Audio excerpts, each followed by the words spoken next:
Hey guys, what's up? Pitmarthroy here, and welcome back to Let's Play Fire Emblem Path of Radiance.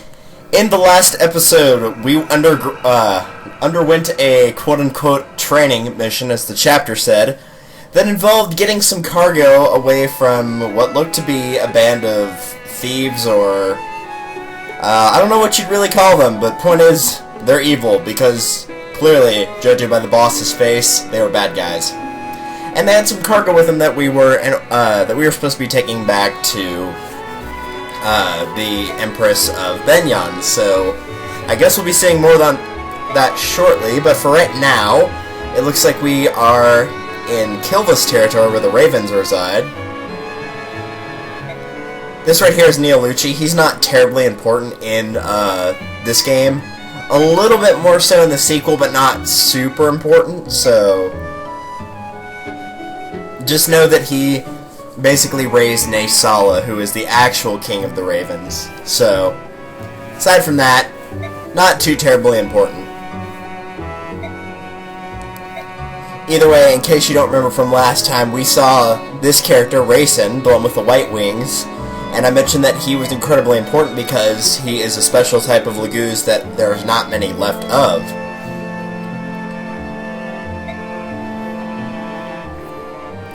Bye, Neolucci. We'll miss you. So, House Serenus. So that's right, he is a Serenus, which is a heron, a white heron. Whenever they transform. The Serenuses are incredibly frail, and they once lived in an area that we'll be seeing a little bit later, a couple chapters down the line, only a few actually, which was known as Serenus Forest, but it was burnt down to the ground, and we'll be seeing more of that later on, of course, so I'll be leaving a lot of this as a little bit, not so much hidden, but, you know, I'll keep it spoiler-free for now if this is your first time playing this game. So Rayson's here to try to figure out why Naysala likes going after Tabarn, picking on him, being obnoxious, rather than trying to forge bonds with the Hawks and try to work together, but Naysala is not saying why exactly, other than he likes to. And now we have this guy, Oliver. He'll be important for the next couple chapters because he is a collector of sorts. Naysala will fetch him things that he wants, such as paintings and what have you, and he will pay Naysala however much he owes. And Oliver's a little bit obsessed. You might also see him known as the Duke of Tanis, same person. But he's a little bit obsessed. And if you can't tell with what by that text, what is it he desires? Surely you've already guessed. You've already seen it on screen. Now meanwhile, back with the Girl Mercenaries and the story that, you know, we're actually part of. All the Apostle did was pay us and then give us another job. Didn't answer any questions. Well, once again, Ike, not your place. You're a commoner. Are all the nobles and royals like this? No, not all of them. This is kind of talking here about how really the difference between upper class and middle lower class, how the difference between the commoners versus the royalty, and that they'll also mention that the Laguz don't really have, like, the divide isn't as big there, you know. And granted, it was speaking with Valencia, but Kanagas treated us really well, despite the fact that you've got the, you know, Bjork Laguz race issue going on.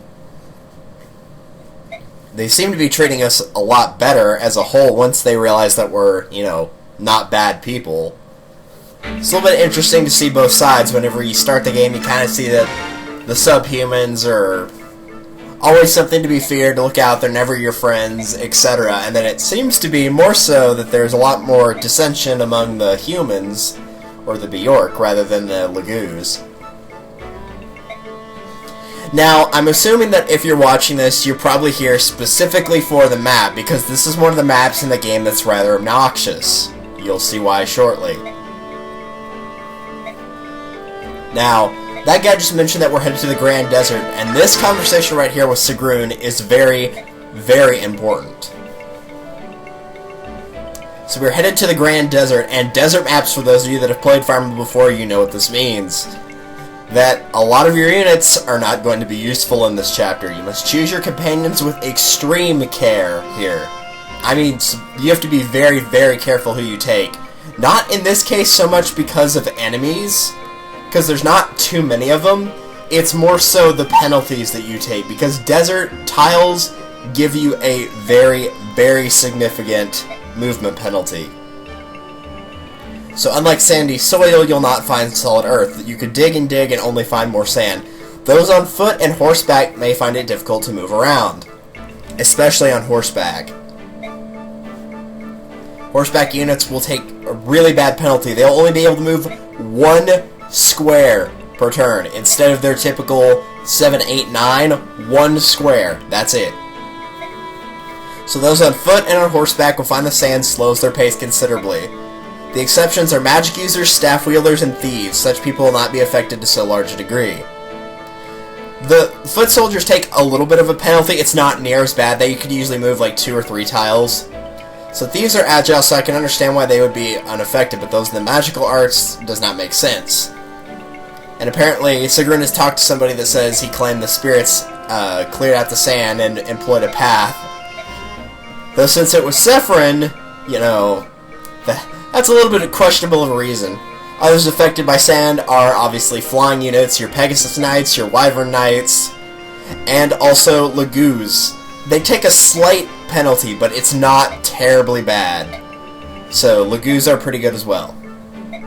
So when you're playing this, the people that will not take any penalties are going to be thieves, healers, and mages. Your flying units, of course, won't take any penalties because they're not even touching the ground. And the people that are going to take the heaviest penalties are the horseback units, and unsurprisingly, knights are obviously only going to be able to move 1 square as well.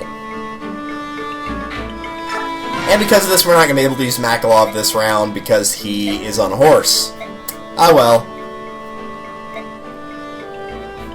So Makalov is apparently looking for a way to get out of working all the jobs he's supposed to be working now that he's employed by us. Those peddlers you were with, you were in debt with them, right? When we took out that group, your debt vanished. You're right, that was a tremendous help. Come now, you can't believe the world is forgiving us that, or that we are so foolish. What? Debts are debts and you have many. Those peddlers weren't the only people who owed coin by you, right? We can't have debt collectors hounding the company day in and day out. My staff officer repaid the rest of the money you owe. That's very kind of you. It was from the company coffers. You, my friend, are now in our debt. You fight to repay the ground mercenaries. So we took out all of his debts around the area, and now he's working for us until the end of the game. And I mean, like, once the game gets completely through. So, he's gonna be stuck with us for forever. Alright, we got some supports to build here. Like I already mentioned, I want to try to build the Jill Leith support. So I am going to go ahead and get Ike and Oscar up to A supports. Now, this isn't an immediate concern, but within the next few chapters, if for whatever reason your Ike is not at level 20, you need to get him there pretty soon, because he is going to have his class change, I believe after chapter 17 is over, but it is coming up very soon, so get him to level 20 as soon as you can. And more importantly, in chapter 17, he's probably not going to be doing any fighting. We'll see why when we get there, but try to do it by the end of this chapter or 16 if you can. And 16, or this one's not really the best option for the sole fact that movement penalty and Ike is on foot, so, you know, not really the best option. This is also the point, whenever you build this relationship in particular, you kind of see a little bit of Jill, because at this point, Jill easily could have left. At first she claimed she didn't want to leave the ship because her wyvern couldn't make it back to land, but we're clearly back on land now, so what is she still doing here? So she's trying to figure out exactly why she should hate Lagoos, only to find out she doesn't really have a good reason. She was told to hate them, but that's all. That was her reason. It's because they told me to. And so the Lagoos say back, well, if you hate us, well then we hate you too. Which seems fair enough to me. Alright, let's see here. Spirit Dust. I guess this is probably the point I should tell you that I'm actually post-commentating this, if you could not already tell.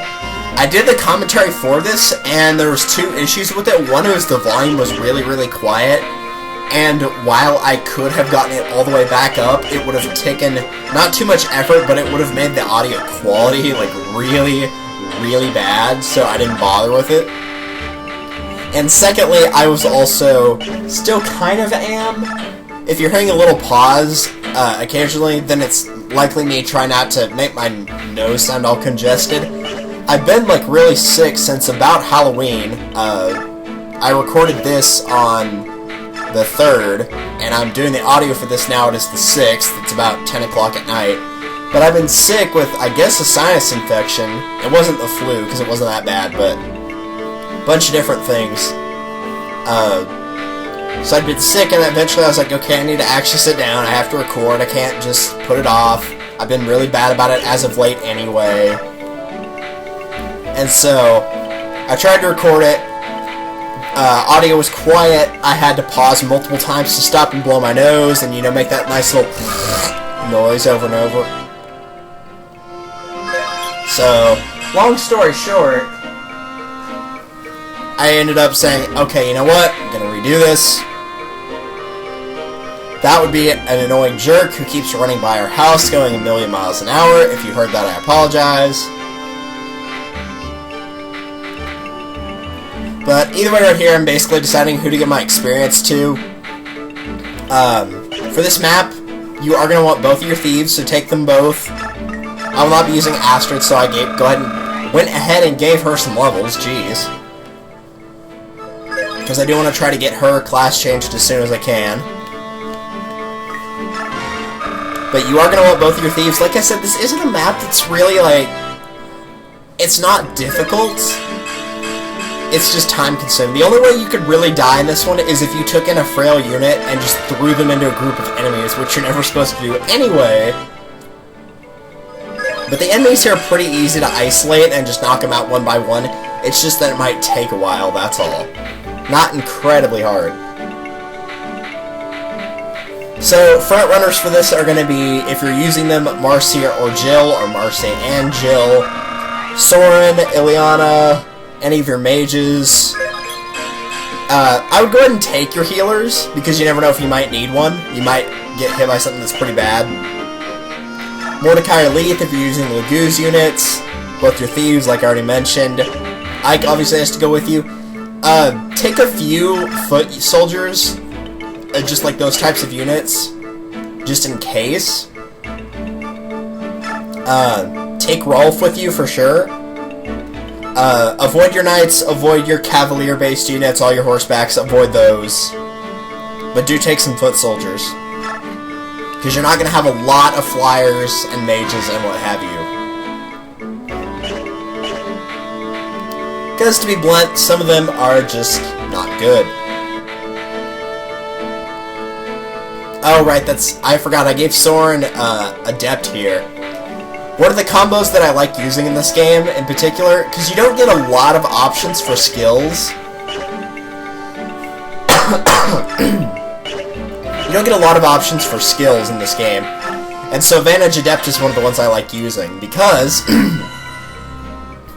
what you'll do is you'll attack, or your opponent might come after you and they'll attack you. And Vantage allows you to attack first in all fights in this game. So you could get Vantage, and then conceivably get Adept along with that. So what would happen is, an enemy would attack you, and instead of them getting an attack on you, you would get to attack them twice before they could do anything. And likely, they would probably be dead at that point, at least with Soren. Note that this also means if you attack twice in one round, like let's say Soren's got high speed, so if he attacked an enemy and he would do 17 times 2, you could get Adept not once but twice, so he could conceivably attack 4 times in one battle, if it activates both times. So, Adept is a very good skill to have. If it activates multiple times, then it's very advantageous, so I would try to chain it with Vantage if you can. If you can't, that's alright, but I would try to chain them together. I'm sure there are better methods, but that's just kind of a very basic one that makes sense even if you're not used to playing Fire Emblem, and it's still pretty effective. And having Vantage on any unit that is good at attacking, but they can't really defend that well, like a mage, it's very good to have that combo on. So if you mess up and, you know, your mage gets attacked, they might get attacked, but they'll never even have the percent chance of being hit just because they'll go first, and then they'll also attack twice, and that will probably deplete the enemy's HP completely. If not, it'll probably get them very close if you've got a strong enough mage.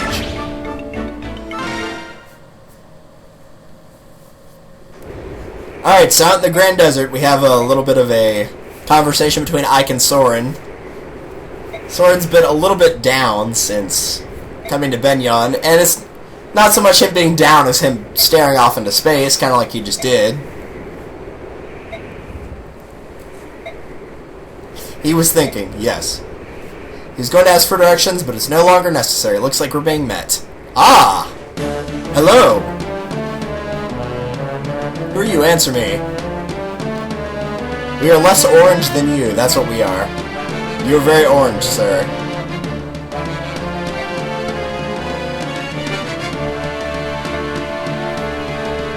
Okay, so apparently this is another I have a dream moment, except not near as cool. So you can see why I said bring Rolf. There's a couple flyers here. And as you can tell, this is a map with nothing but Lagoos. These are all Lagoos units, but it does not change the fact that they are brigands. Don't lower your guard. Alright, choosing our units. I'm going to be taking with me, well, I'm going to get rid of Makalov, don't use Marcia anyway. Oscar and Astrid are out for obvious reasons. I'll be taking both of our thieves. Who else did I bring? I think that was it right there. So I brought in Ike and then Mia and Zahark for sword users, and then other foot soldiers I brought in were Rolf and Nephany, because, like I said, bring Rolf for the flyers. Nephany needs the experience because she can be very good. Brought in Leith for Lagoos, Mist for our healer, Jill for our flyer, Soren for our sage, and then obviously Ike is required. Now, I will probably show it after I am done. After I'm done organizing my units here, but I am going to go ahead and mention it now because it will pop up on screen, but there will also be a link in the description to this. This map has a lot of hidden items that are around the area. This is one of the maps, because you can find items hidden in the ground, but in particular this map has a lot of them. It's got in total, let me pull it up really quickly, 1, 2, 3, 4, 5, 6, 7, 8, 9, it has 10 items that are hidden in the sand. Now, in order to find these, you have to walk over specific squares. And I guess at this point, I'm probably going to pull up the map now. Well, no, I'm still trading stuff over. We'll go and wait until this is done. Let's see. Yeah, 10 items in the sand, and depending on where you stand will determine if you can pick it up or not. It's based on, in this game, I believe it is your skill divided by 2 is the percent chance you have when you're on the square to get it. However, what's more important is that if a thief steps on a square that has an item there, then they will get it. They have a 100% chance to get it. They will get it no matter what happens. So, that is what your thieves are for. So definitely take your thieves, both of them, into this one, because you can take less time to cover the map. And if I actually begin the fight here... Hooray for post-commentary when you don't remember what you're doing. I might have been stopping to blow my nose here, actually. But there are some very good things. Now, whenever the map actually pulls up, which, yeah, okay. Future me, when you're editing this, put in the map right now. I'm not going to take up the whole screen with it, but I'll probably take up where you see the, like in the bottom right corner where you see the little, oh, what is that? Little key for, like, what buttons do what on your GameCube controller. I'll probably place it there, maybe give it a little bit more room, but I'm going to try to avoid it getting in the way of the battle. Regardless, as you can see, there are some items that are useful and other ones that don't really matter. The coins, you just sell them for 1 gold, you know, whatever, don't really care. The Shine spell, if you're using Reese, it might be nice because it's a light spell, but keep in mind he's the only light magic user you have. So, if not, pick it up to sell. If you feel like it's not safe to grab it, don't bother with it, etc. The guard skill. The guard skill is okay. I don't feel it activates enough, so I'm not a huge fan of it. I do pick up all the items, so I will show it off, but I'm not a huge fan of it. It's very easy to get. It's in the bottom left corner. You can get it almost immediately. The Silver Blade is a very powerful sword. Its accuracy is pretty low because it is a silver weapon, so its accuracy is low, and it is also a blade, not a sword, which makes its accuracy even lower. But it is incredibly strong, so I recommend getting it for one of your Myrmidon Swordmaster units. Ike will have his own sword later on when he class changes, so I wouldn't bother with it then, maybe. The statue fragment in the bottom right corner, this increases your character's weight by 2. If you don't remember from me mentioning it, weight determines whether or not you shove a player. If you've got enough weight, then you'll be able to shove them. If your character is too light compared to the other one, they will not be able to shove you. This space up here that my cursor is pointing on, the Veikati, that is a very, very, very powerful sword. However, this is important. It is not just a sword, it also gives you a character, which we'll be seeing. You can only collect that character if you step on that space with Mordecai or Leaf. Those are the only 2 characters that can get that character by stepping on that space. And it will activate 100% of the time to get that character. So, if you step on it with anybody else, you'll get the sword, but not the character. And if you're not using any Myrmidons, if you're not using Mia or Zahark, or only using one of them, he is a very good sword master unit. I would highly recommend him. The White Gem can be sold for quite a bit of money, so I'd pick that up as well, especially if you're headed over there regardless. The Physics Staff, this is a ranged healing staff. I don't know if we've seen one of these or not yet, but you can actually heal from a range, and the range is, I think, your character's magic divided by 2. But the point is, that is a very good thing to have because you don't want your healers out in the middle of a battlefield, so you can keep them back and heal. So, definitely recommend picking up that as well. And lastly, in the top, kind of near the left, mostly toward the middle, are the boots. The boots are very important because this can increase any of your character's movement by 2. They'll get an additional 2 movement spaces. So, if you've got a character that can't move very far, like a Sage, like in Soren's case, Myrmidon, whatever, and you want them to be able to move more spaces, then you can use the boots on them. So, very, very useful item to have. So I would recommend, if I had to put them in 3 categories, things I say you should get for certain is the Veikati in the character, the White Gem, the Physic, and the boots. The things that I think are good, but it's not the end of the world if you don't get them, are the Shine Spell, the Silver Blade, and the Guard. And the things that honestly aren't that big a deal are the 2 coins and the Statue Fragment. That's honestly what I would say. Alright, at this point, I may or may not have the map up. Like I said, I'll leave it in the description, so if you want to get a better look at it, you're welcome to look at it there. Way to go, Soth. Alright, now that I'm looking back at the fight, rather than the map, because I had to make sure I covered everything there, the map is pretty accurate. It's a little bit off in like one spot in the top right where the sword and the gem are. There should be one more row of tiles that you can't stand on. So it should be 4 white tiles going across rather than 5. But it's just a small issue, not that big a deal. Now you'll notice on this map that Soren is going to be very, very useful because, like I said, doesn't take a movement penalty.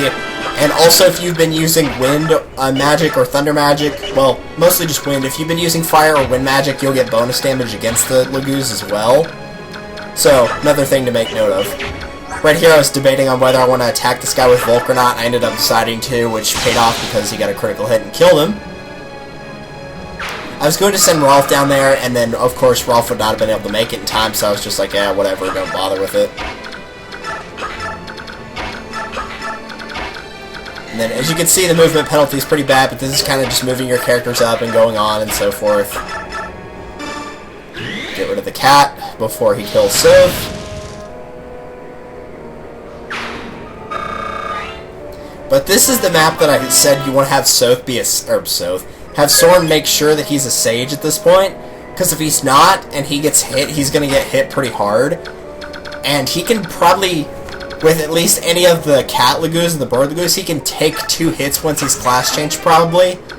But with the case on the Tigers, probably not, but if he is not class changed, he's probably going to be able to take one hit maximum. And if he takes a second, he'll probably get killed.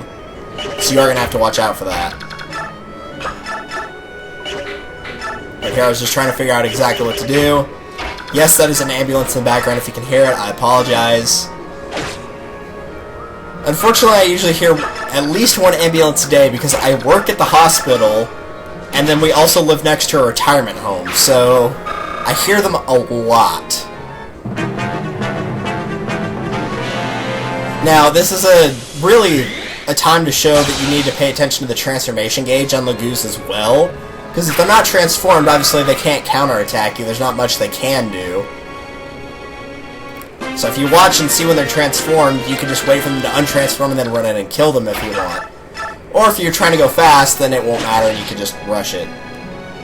And just if they transform, you'll probably get hit, but at least you might be able to kill them. You just have to be a little bit careful when they transform, that's all. I would like strength, but aside from that, that was a pretty good level.